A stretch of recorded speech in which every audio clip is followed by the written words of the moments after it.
This week's Bonfire Side Chat Appendix is brought to you by Alice Lee. Alice Lee, thank you so much. Yeah. You so kindly gave to our Patreon campaign. Yeah, I know Alice. Oh. Alice edits the Yearbook Office, which is a online magazine that I sometimes write for. Oh. And is great. And you guys should go to theyearbookoffice.com. And she's a wonderful person. Wait a minute. She just bought ad space. Did she? No. Oh, no, but I'll give her some free ad space. Yeah, no, she's great. I don't begrudge it. It's cool. I like the Yearbook Office. Yeah. She's awesome. And thank you very much, Alice. And if you want to be as cool as Alice, form your own online magazine. But if you want to have one thing in common with Alice, go support us on Patreon. Go to patreon.com/Duckfeed.tv. Even just a couple of bucks gets you some cool rewards and helps us out tremendously. Indeed. Yeah. That is patreon.com/Duckfeed.tv. Some of our landings were desperate adventures. We are now prepared to meet the inevitable counterattacks with power and with confidence.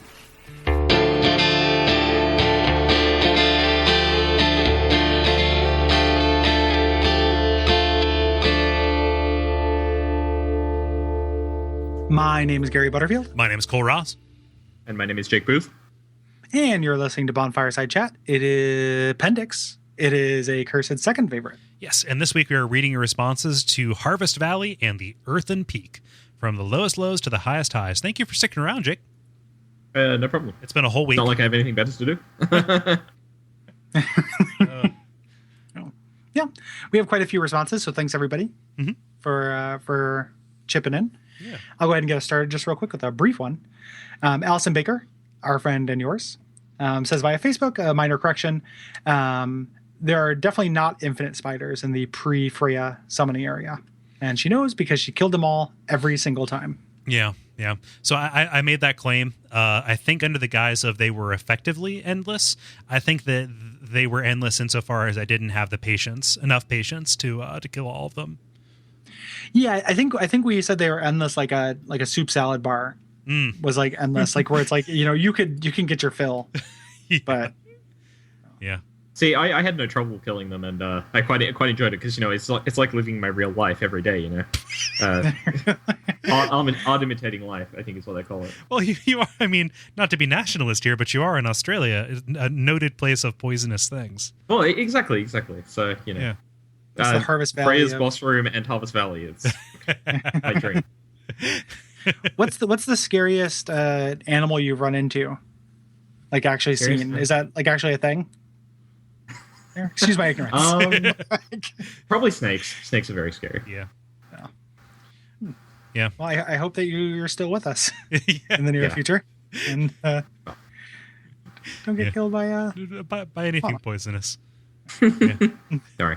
I love how timid we're getting around it.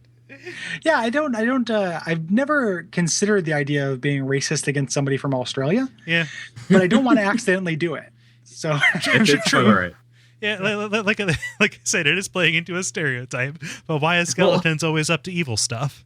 Yeah. The worst thing about being Australian is that I always get the Australians are always racist stereotype. And it's is that a thing?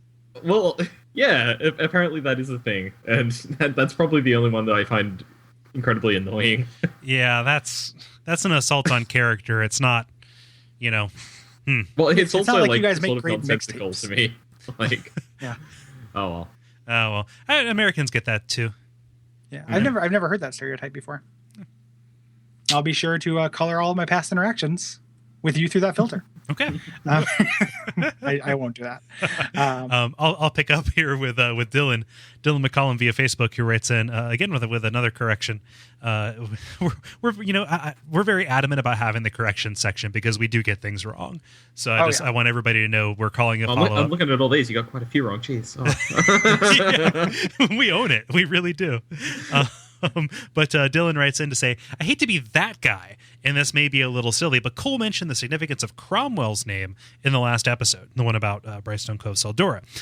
He says something about an English priest, and he may be talking about somebody I'm not familiar with, but when I met Cromwell in Seldora, my mind jumped to Oliver Cromwell, the first and only Lord Protector of England.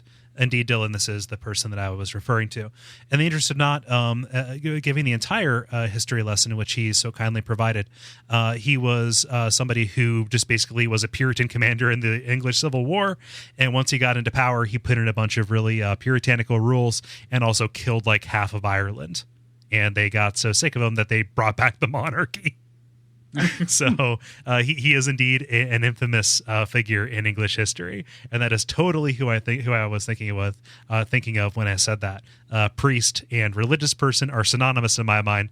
I didn't mean to ally him with the Catholic Church, which I can totally see how that would be something that would, it would sound like I was doing.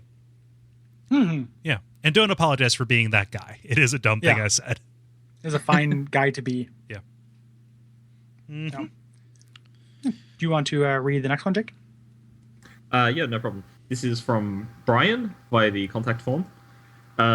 Just wanted to write in and remind you guys that there is, in fact, a reason to kill authority, the royal rat beyond just completionism. Once you've reached both authority and vanguard, sweet I've never got how to pronounce the name. Shalaqua? Yeah. Something, the cat. The cat that everyone loves. Cat lady. Sells the flying feline boots, aka one of the most important pairs of pants in the game. I always read that and then mean to do it, and then I've never got them. Like I just that's my fault for not just never doing it. Like I'll read them like, oh yeah, there are those boots. Those are the ones with the passive like cat's ring or full control thing on, right? Yeah, I've never bothered getting them either, just because like I always use full control or something anyway. So yeah, I end up using the Jester. If you're about to play the DLC, I would recommend picking those up because there's a lot of falling in that. Yeah, true. Yeah. The Jester pants do the same thing. Yeah, my DLC character is rocking those, and I'm using the what's his head? The Blue Sentinel guy, Targrave. Oh yeah. His jacket, because it has a cool long skirt that covers up my dorky Jester pants, and it looks fly as shit. Speaking of looking fly, I would like to just roll with the Jester pants, nothing else, and a big hammer. Oh yeah, that would be pretty fun. But the flying feline boots, they look like the bottom half of a fursuit. I have to. I'm gonna go buy those, and as soon as we get done playing or recording, go check those out. I want to throw in a real quick thing that's not in the notes, just because Cole might have missed it from Facebook.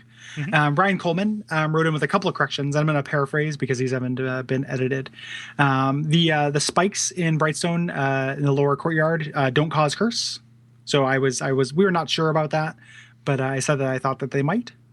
I also apparently said that the primal bonfire is what lights the map in the Majula mansion, but it's actually killing the boss. The bonfire has nothing to do with it, and it's just kind of there to teleport you back. Yeah. So goofs on my part. However, and he also in his thing says something about being that guy. There's a lot of people not wanting to be that guy. But yeah, so thanks for pointing those out, Ryan. And those were just goofs. Yep. I'll go ahead and I'll close out this section too with this short response from John, who says the best Brendan Fraser movie is Gods and Monsters. Mr. Fraser portrays a gardener, an object of lust to Ian McKellen's aging James Whale, the director of the original Frankenstein. McKellen was nominated for an Academy Award, and I believe the film won for its screenplay. It's no George of the Jungle, but it'll do in a pinch. No, I would see that. Yeah. Man, the idea of a good Brendan Fraser movie is novel. Isn't that a Civil War movie? That's Gods and Generals. Okay, there we go. Yeah. It'd be weird if it was a Civil War movie about the guy who directed Frankenstein. I just tried to wonder how that lifespan would work. I've had a storied life. Gray versus blue, brother against brother. Ding, ding, ding, ding, ding. Which side are you on? Yeah. Huh. Okay. Yeah. So getting into responses about the area proper, I love that we live a life where somebody can write in about Brendan Fraser movies and it's perfectly germane to the conversation. It is. Yeah. So Jeremy Greer writes in about these areas that we just talked about via the Facebook page, saying, during the release week, like a lot of people, I was texting and chatting with friends to find out how their game was going. Did you see this? Did you kill that? A friend of mine texted me asking if I encountered the covetous demon. Quote, sure did. What a pushover. Had him killed in 5 minutes. Then his friend responded, he didn't eat all of your equipment and spit you out naked? Dark Souls 2 is definitely a funnier game than Dark Souls 1. I don't think I've laughed so hard at a Souls story before or since. Mm-hmm. Yeah. Yep. Taking your equipment off with his tongue. Mytha, can you see what I can do? Baby, honey, come back. Yeah. I'm so it's a sad. shame that she doesn't she's not a reverse Naga. Like there's no like what is his end game with this lady? Like they cannot make love in any sense of the word. Are you referring to snake person cunnilingus? Yeah. Okay, cool. Oh yeah. And the and reverse mermaids except for Nagas. Or Gorgons or whatever. Yeah. Yeah. Yeah. Reverse mermaids are one of my greatest fears. Okay, so what if there was the inverse of the Covetous demon where it picks you up and puts a bunch of heavy armor on you? That's So you kind can of only a cool fat roll. idea. Yeah. There isn't really a mechanical effect in Dark Souls that lowers your equip burden that I know. That's a cool idea. Yeah. Demon Souls, isn't there something that they can like cake you with filth? Yeah, the filthy the filthy colossus can do it. It shoots like those bugs at you, I think. Yeah. Or maybe yeah. I'm thinking of the leechmonger. It gets like the leeches on you, something like that. Yeah, it's the leechmonger. Demon The Souls, filthy who colossus plays that? shoots flies. Yeah. Yeah. And in Dark Souls 1, there are those those big goopy piles of souls that cover you in gunk. Oh yeah. The stone protectors. Yeah. Yeah. Not the troll kids stone protectors. But The next one comes from Matthew via the contact form. Despite being basically the dedicated poison area, I really didn't mind Earthen Peak and the Harvest Valley as much as I thought I would. As far as the Harvest Valley goes, I love the aesthetic that they were going for. I'd heard the name tossed around in the Steam group chat and I was hanging out while playing and in my mind I'd built up this dark pastoral area with a lot of yellows, almost like a wheat field in the autumn, which we sort of mentioned. Mm-hmm. What I got instead is a fairly bright area devoid of pretty much all natural life and colored the most sickeningly awful shade of green that you can imagine. I also greatly enjoyed the Earthen Peak. The lower levels had some clever platforming over death pits, while the upper areas were fairly easy to traverse once you knew the path. Being able to explode the poison jars from afar and kill enemies before they got close was also a great bonus, which is something I did a lot when trying to farm for that Desert Sorceress skirt. And finally, both the bosses were easy as hell. I'll readily admit I wouldn't have known about torching the windmill were it not for the aforementioned Steam group chat. I enjoyed the area so much that I actually killed Mythra a few dozen times as a sunbro. I've read online where people will help out with Mytha, and then if they're they put their summon sign in the hallway, and then they don't realize until that it's poison, until they get in there, and that being frustrating. Like people are like, those fucking idiots, and I was just like, no, no, Yeah. Cool. jeez, guys. Cody says via contact, have you guys seen the new trap chest? I started a new walkthrough yesterday and got to Earthen Peak and opened up one of the chests, and there was a red fiery mist exploded out, much like the poison mist. I didn't see what status it would add, rolled out of the way, but I thought it was neat and worth a mention. I have not seen that. Is that a thing? Is it something that's been patched in? Yeah, I have seen that. It's the one, on the other side of the spinning blades that stop after you destroy the windmill. Yeah.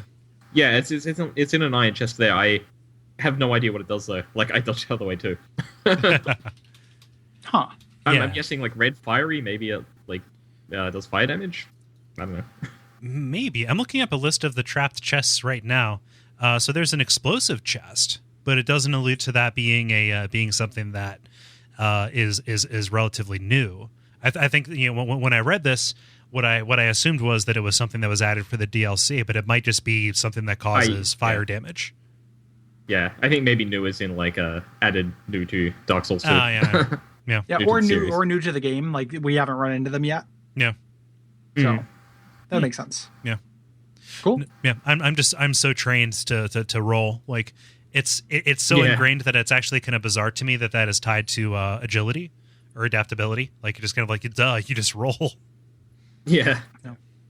One of the interesting things, and this was true in the network test version, but in the realm of content, is the idea of like a trap sense. Yeah. Like you used to be able to have a trap sense stat that would tell you whether there was a trap, and there were items that would do the same thing. Yeah. And they just kind of got rid of that, but it was an interesting mechanic. Definitely. Yeah. Yeah. Originally, you were supposed to get that sense after forging Freya's soul, but I guess they never. I'm hoping someone gets that Spider-Man joke, but oh God! Oh shit! No, that's pretty good. I was too slow for it. Yeah. Dang. It was that would land like 4 days later. Don't feel bad about us not reacting to that, because that was good. Yeah. It was just me being a dummy. Oh man. So Justin writes in via the contact form. Can you talk about how much humiliating shit Mytha must have made Jester Thomas do? He has to despise her to want to unleash such a hellstorm upon her. I'm pretty sure he could easily take her out on his own if I were to back off and watch. Yeah, that brings up I like Justin's making a goof, but it's interesting because this is very well could have been her Jester. Yeah. I was reading online and somebody posited that it's possible that the Old Iron King sent Jester Thomas as an assassin, kind of justifying it by the fact that you can buy the Jester set from Marigold or Margold in the Iron Keep, even though he's a traveling merchant and, like he could have got that from anywhere. Yeah. But they were, positing him as an assassin. Yeah. Yeah. That makes I always just thought he was an asshole who really enjoyed, killing people. Just burning people alive. Yeah.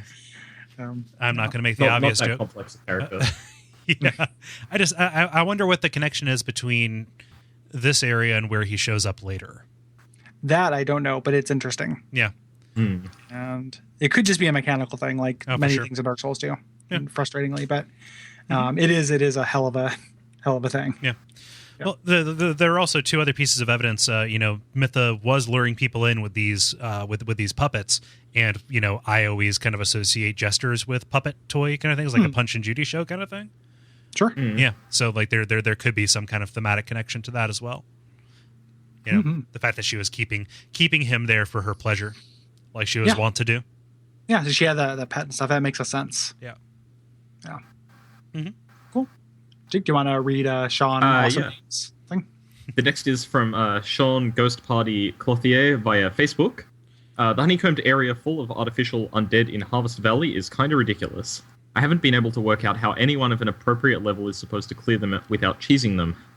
I'm so happy that the Sunbros made it back too. Despite the Covetous Demon being ridiculously easy, there's a sort of unspoken agreement that every Sunbro summons for that boss to help the Sunlight Metals flow.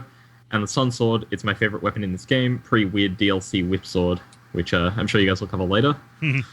The whole Mytha/poison thing reminds me of how Elizabeth Noblewoman would use makeup containing lead to make their... Elizabethan Noblewoman would use makeup containing lead to make their skin paler, thus seriously harming themselves with repeated use. That's pretty cool, the reference, not the harming the skin. And Jester Thomas is a bro for now. Yeah. And, yep. Certainly. All that does is remind me of people have used a lot of poison for both medicine and cosmetics over the years. But like those old products that would use radioactive material for beauty effects to give your skin that healthy glow, like literally not something that's just in Fallout. Like it's a thing that we used to do.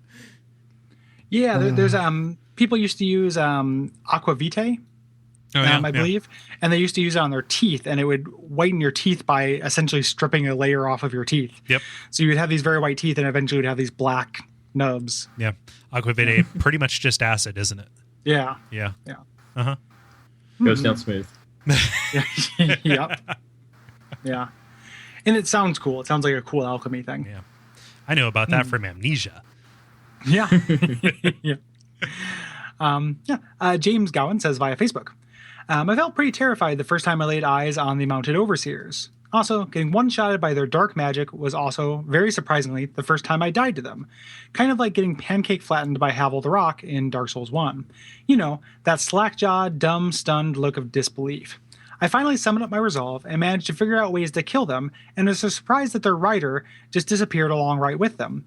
I think a better mechanic would have been for the rider to jump down at around 50% of the giant beast's health to assist in the battle against the player. At the very least, once the giant is killed, the rider becomes your next foe. I felt it was just a little lazy that they poofed out of existence. What's the point if they're just riders? That would have been a cool idea. Yeah. That's something I definitely agree with. Like, I was trying to kill the riders with a bow and that, but unfortunately it doesn't work. And I was very disappointed. Yeah. Then again, that's like sort of a theme in Dark Souls 2 with like enemies just disappearing instead of having a corpse. Yeah. It's a real shame. That's part of what got them the teen rating, too. Oh, really? Yeah. That was a factor in it at the very least. The fact that there weren't corpses to flop around. Because the ESRB is fucking weird. Yeah. Yeah. I miss the floppy corpses. For sure. Yeah, it's not something you see very often, that multi-stage, just regular enemy fight. Although these are, if they didn't respawn, we would very much call them mini bosses, right? Like the Tower Knights or whatever from Dark Souls 1. They seem kind of like poised to do that, especially because they're pretty much just there to keep you from moving freely. Yeah. Yeah. The man centipedes in Demon Souls are like that. Once you kill them, the smaller one breaks off. Yeah. Yes. Which is kind of cool. Yeah. So Michael Christensen writes in via Facebook saying... Mikhail. Yeah. No, sorry, Mikhail. Sorry. So Mikhail Christensen writes in via Facebook saying, by the time I got to Earthen Peak on my first playthrough, I had forgotten to be afraid of mimics. Having learned how to effectively dodge other trap chests, the popping open of lids seemed a perfunctory step to sweeping whatever treasure appeared into my inventory, popping open the screen, and checking out any new item descriptions. My brain had already moved on to considering the lockstone contraptions in the very same room when I was ripped back in time suddenly to the sound of my own shriek and that dilating maw perched on mantis legs, taking my avatar whole. Chomp, chomp, chomp, chomp. It was the first mimic I'd come across in Dark Souls 2, and to full effect. I laughed, and for once, I was glad I overlooked the soapstone messages nearby. It was the closest I have come to pooping myself like I did throughout my very first Dark Souls 1 run. Something about using the word poop there instead of shit makes it sound more literal. Yeah, it does, this is a great message. Just yeah, like painted a nice picture.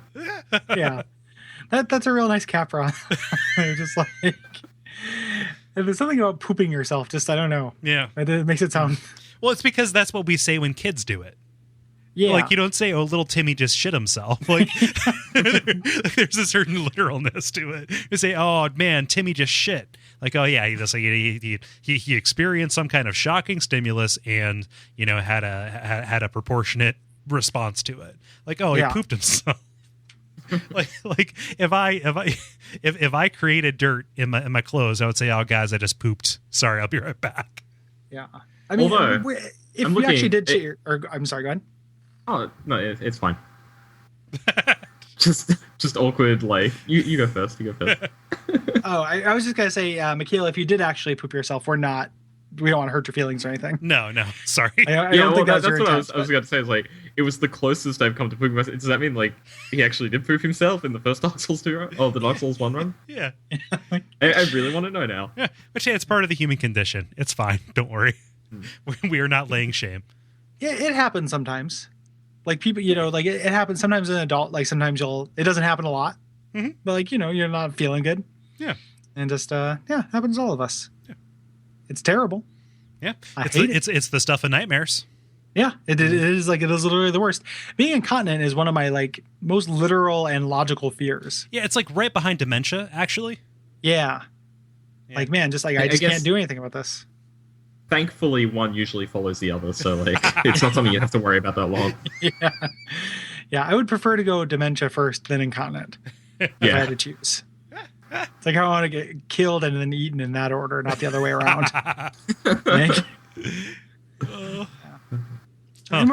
Anybody who actually has any kind of problems with that, it's a much sympathy and it's a medical condition, and all of the pursuant sympathy that rides with that. Yeah, indeed. Do you want to close us out, Jake? Yes. The final one is from Nathan Gitchell via Facebook. Laddersmith Gilligan is possibly my favorite laddersmith in any game that I have played thus far. That's a tall claim. I loved the upgrade path for ladder and medulla, best weapon in the game as far as I'm concerned, and the figurine to die for. Yeah. That's a good the Covetous Demon. Just real quick, this whole first paragraph contains multitudes. Yeah. Like there's a lot of good kind of subtext in that. So good job, Nathan. Yeah. The Covetous Demon, though, seems more like a mini-boss than a real boss fight. In my first playthrough, I expected a bonfire and not a boss fight, so it caught me by surprise. I'm a little disappointed we couldn't do anything with the stairs. For his lore significance, maybe Mitha was looking for a guinea pig to test her beauty poison on before trying it on herself, and offered himself because he thought it would make him more desirable to her. That's we sort of discussed like maybe being a pet, right? Mm-hmm. So yeah, that's definitely a way to take it. Of course, it made him turn into Jabba the Hutt, so he became lonelier than before, or so his soul description says. Yeah. Still trying to figure out the Grave Warden's place in the Earthen Peak. I think we're all trying to figure that out. The Desert Sorceress could be Mytha's handmaidens and the Grave Warden her guards, but that implies a connection between Earthen Peak and the Undead Crypt I haven't really thought too much on yet. Earthen Peak gave me a huge Sen's Fortress vibe. The entire area is probably designed to evoke that feeling. It's loaded with traps, poisons, and fights with unique enemies on treacherous walkways. You even get to fight a snake person at the end, just like since you emerge in an area totally unlike anything you've seen in the game thus far. Although, to be honest, I feel like Iron Keep is just the lava level and seems a little anticlimactic. Yeah. Alright. Yeah. That's 2 versus 2 on the... Is it Earthen Peak or Iron Keep that is Sen's Fortress? Yeah. For sure. I love the idea of Covetous Demon as a forever alone Redditor. Somebody's probably photoshopped that face onto him. I'm sure. Yeah. Along with the just waiting for the mod to like put the fedora on his head and the neck beard. Easy targets. Yeah. Like I just imagine him just scraping his face up against the throne, the bathhouse door, and just like, can we talk? I think you owe me that much.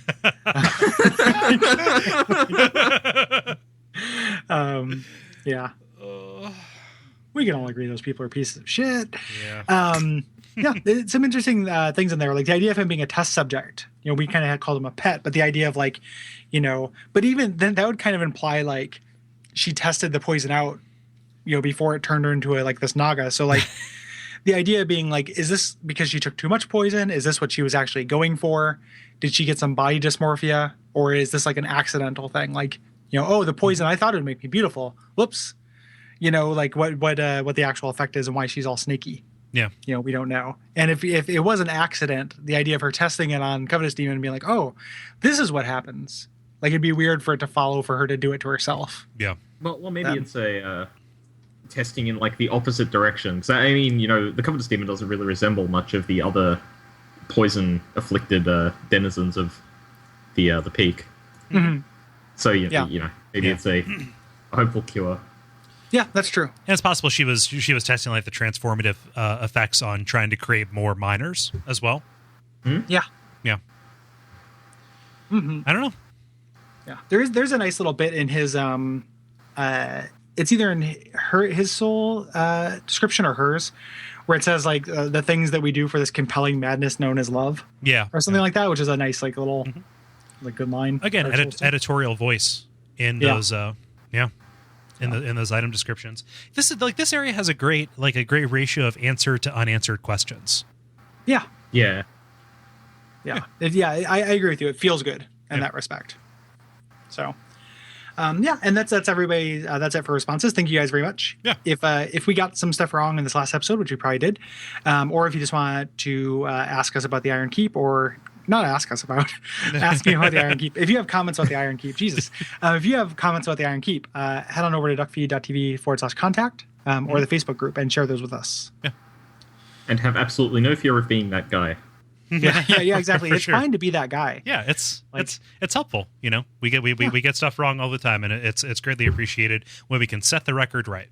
Mm-hmm. Yeah. Jake, where can people find you on internet? In the show notes, maybe there's going to be a link to my YouTube channel, Video Game Talking Head. I do Demon Souls lore and occasionally other things that not really anyone watches. But Demon Souls lore, there's a new one coming soon. So recommended the video that you did. I think it was like the Game Grumps or whatever. You did like the commentary on somebody else's Let's Play of Dark Souls 2. Yeah, that's very good. So. And then I went to embarrass myself by playing Dark Souls 2 with Veselikov and Hellkite Drake and make an absolute fool of myself. So it was karmically just, but also you make some very astute points in that video. So well, yeah, good work there. Yeah. What can people do for us? Well, we have that Patreon campaign going. We've talked about the new gear a lot over the past couple of weeks, but that is entirely thanks to your generosity. That is patreon.com/Duckfeed.tv. We have new goals going up, and it is a place for you to get early access to our shows and also participate in our live video streams and get those access. are lots of fun. Yeah. It's time for us to let our hair down. It's Duckfeed After Dark. Yeah, we just we just chill during those. It's a couple of chill bros. It is very chill. It's more chill than these shows, which obviously we're on point constantly. So it's really where anything goes. Yeah. So. Well, I'm sweating right now, like from all this, like just it's so oppressive, you know. Yeah. Well, I mean, we did send you a lot of pages beforehand for you to memorize. We can tell when you're reading. So. Well, all that stuff about Ghost Babel, like, jeez. Yeah. I'm annoyed it didn't come off. Yeah. Yeah. Well, it's still gonna. We're not done. It's still gonna come up. So yeah. These 2.5 hours were just dress rehearsal. Yeah. We make that joke every time, but I always like it. Oh, yeah, God. We make it a lot, but I don't know if it always ends up in the episode. Yeah, but I think it is a funny joke. Okay. The idea like, okay, now let's do the real thing. Well, it's a joke about like the terrible things we put our guests through.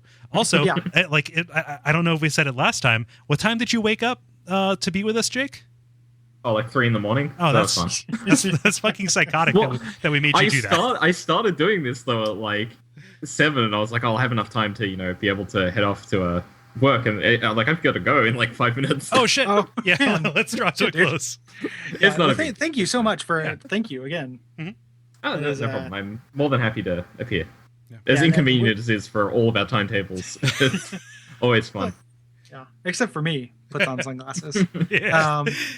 But we really, really do appreciate it, and I encourage everyone who's listening to check out Jake's stuff. Yeah. So, we've blathered on long enough. I think we got some deleted scenes. Yep.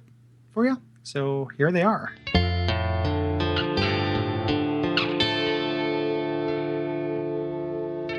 Yeah, we have a slightly new setup.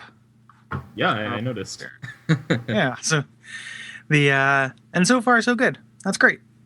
Yeah, well, I at least I can hear everything, and at least you guys can hear everything. So that's like half a podcast, right? Yeah, as long as we hear it. And then we can just tell stories to our children as to how it went. We will recount the tales. The oral history. Yeah. When we say we edit this, it's just a matter of going down and writing down everything that was said. Yeah. We are a transcriptionist. Into the scrolls. All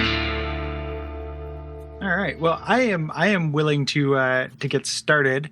I'm gonna go see that Guardians of the Galaxy movie all the kids are talking about after this. Oh, I hear that's very good. Yeah.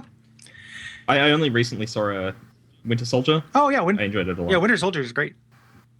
I came off of Thor 2, and that's like one of the few movies I've ever walked out of, so I was a bit hesitant. But now I'm a believer again. I'm a believer again. Thor 2 does have some bullshit elements. I forgot that there was a Thor 2.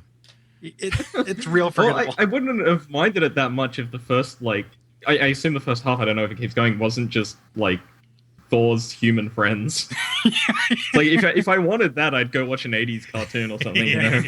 Yeah, Thor and his not amazing friends. Is there like a wisecracking talking animal? Oh wait, There's Guardians of the Galaxy has that. There's like a wisecracking talking Aubrey Plaza knockoff. Yes. Like, we couldn't afford Aubrey Plaza. So here's this lady. Here's this brunette. She got too famous too quick. Yeah. Oh, here's our scratch and debt brunette to be a sassy lady. Wait a second. So by this trajectory, what you're saying is that Amy Poehler is going to play the Invisible Woman. I'd take it. Yeah. Like with Paul Rudd. Get Paul Rudd in. Like if he quits Ant-Man like everyone else, get him in as Mr. Fantastic. Yeah. Yeah. Huh. And then Horatio Sands is the Thing, and the original John Leguizamo with the Pest as Johnny Storm. And we're fantastic. I'm glad to see the show is still on top here because it was last time I was here. Yeah, we were on a tight ship. I thought Winter Soldier was really weirdly like tense and dark for one of these Marvel movies. Like it was. Oh yeah, it felt like definitely. a Bourne movie. It was very very stressful to watch, but in a good way. I always wonder like, are kids going out and buying like action figures of Marvel movies? Because like like who's buying like a Winter Soldier? Actually, he doesn't look very fun. He looks like brooding and awful. Here's a murderer with a gun, kids. Like here's a psychopath with PTSD who's been tortured for years. Have fun. Have him fight Spider-Man. Spider-Man will never not be funny. Yeah. Did you ever see Captain America 2, Cole? No, not yet. No. Okay. Worth your time. Yeah, I think the only movie It must have. I've been to see 2 movies this year: Grand Budapest Hotel and X-Men. Oh, also good movies. Yes, good choices. I'm just bad about. I haven't even seen Iron Man 3 yet. I'm just bad about seeing these summer blockbusters. I think you'll like Iron Man 3. Like the big thing about that pissed a lot of people off. Like I think you'll like. Like it's unpredictable in a way that's really satisfying. Oh, cool. So, if you're not like, I was really surprised people didn't enjoy that like twist. Yeah, well, they're just comics guys. Like they're just like you know, oh, that's not how it is in the comics. Well, who gives a fuck? It's a movie. Like it's a different thing. If you're gonna complain that it's like different than the comics, like don't start now. It's been different from that for like quite a while at this point. Yeah, I remember leaving X-Men 3, and there are a lot of problems with X-Men 3, obviously. But one of my friends was just kind of like, came out of me, he's like, Juggernaut's not a mutant. And I was like, wait, what are you going to do? Well, there's an ancient god named Cyttorak in a cave in the Korean War, and he made a deal with a crystal, and like you're going to go into all that, or you can just say, hey, this world where we have superpowered people that are mutants, this guy's one of those too. Which one of those makes more sense for a movie? Juggernaut's origin was always absolutely ridiculous. Yeah. So. That's one of the few things about X-Men 3 I'm glad they like changed. Oh, absolutely. Like one of the very few things. Like, if I were to completely throw Occam's razor out the window, I would actually say they probably put in some of those inaccuracies just to make sure that the people who would complain most vocally would complain about the stupidest stuff and not the actual real problems with that movie. Like to discredit it? Yeah. Like, oh, they're just a bunch of mouth breathers. Yeah, spray them down with rum.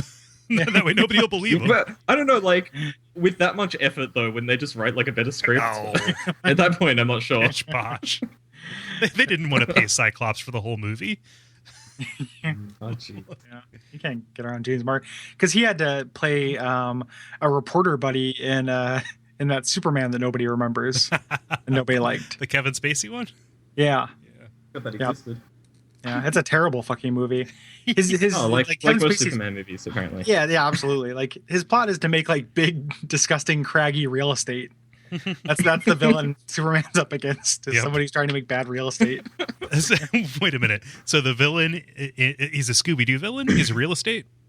Yeah, essentially. He's got the mask or like the head, the wig that he wears, like that gets pulled off at some point. And he would have gotten away with it if it hadn't been for those meddling Kryptonians. Yeah. And their dog. Yeah, Crypto. Yeah. Crypto. Isn't that like a little bit like naming your pet like Cyanido or something? Like it is. I mean, I know it's his world, but it also is the poison to him. Like, yeah. Here, there, Eartho. It's pretty close to Ortho. Yeah, which is a good name for a dog. Yeah. Yeah. I was thinking Odo. Like I don't know what's Ortho. I was thinking Odo from Beetlejuice. Looking here, it may refer to. Oh God, it's a character in something. Uh-oh. I like the sound of that. Just write up the show notes for our superhero podcast. Yeah. This has been another episode. A Cape Chat. You know what? Yeah, Ortho may or may not be a thing. All I'm getting is pest control. So. Okay. Well, that's close enough. Yeah. Pets control. It was the result of a tragic typo. Yeah. A marketer with dyslexia. Yeah. Dargan Quest. Yeah. You're right. Yeah. So but getting or go ahead. I was just trying to think like, do they? Oh, right. No, they do. It's my completely like worthless observation. So, yes, that was correct. It's nice to have someone affirm the. Yeah.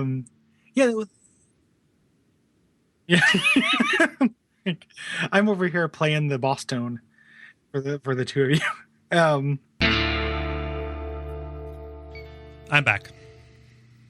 I am also back. Okay. One of the advantages of being a bachelor is that I can have my fridge right next to my computer now. I remember those days. I am also a bachelor. However, I used to live in one bedroom of a house in college, and I had a mini fridge from my dorm days that I just kind of kept around for popping beer, and it was like right by my bed. No, okay, it was between exactly my bed to and me. my desk. So Yeah. if I needed a bed beer, I could have a bed beer. Yeah, You get a it's mini fridge? pretty much the life. It's the dream. Yeah, I taught him the wonders of mini fridges. Nothing wrong with a mini fridge. Nothing at It's all. like the toaster oven of fridges. So, Almost literally. Some might say it's the Citizen Kane of fridges. with no sense of. Some could say that the fridge itself was a character. So, Good God. ugh. The worst.